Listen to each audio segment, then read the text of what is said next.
বিভিন্ন ট্যাগ দিয়ে, বিভিন্ন রাজনৈতিক নাম দিয়ে, বিভিন্ন মতাদর্শের নাম দিয়ে যেভাবে খুন করেছে, যেভাবে জেলে নিয়েছে, যেভাবে মামলা দিয়েছে, হয়রানি করেছে, তা আমরা এখনই ভুলতে বসেছি। আমরা বিগত 16 বছরে বাংলাদেশের সকল রাজনৈতিক দল বিভিন্ন সময়ে বিভিন্ন ভাবে তাদের বিরুদ্ধে বিভিন্ন ভাবে নামার চেষ্টা করেছি। আমরা কি সফল হয়েছিলাম?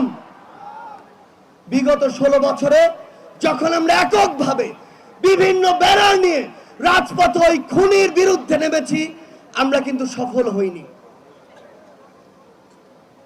কিন্তু এই 16 বছরের জুলুম অত্যাচারের পরে সকল রাজনৈতিক মতাদর্শ, দল, মত, ধর্ম, বর্ণ, বয়স ভুলে গিয়ে যখন আমরা ঐক্যবদ্ধভাবে রাজপথে নেমেছি, খুনি হাসিনা দেশ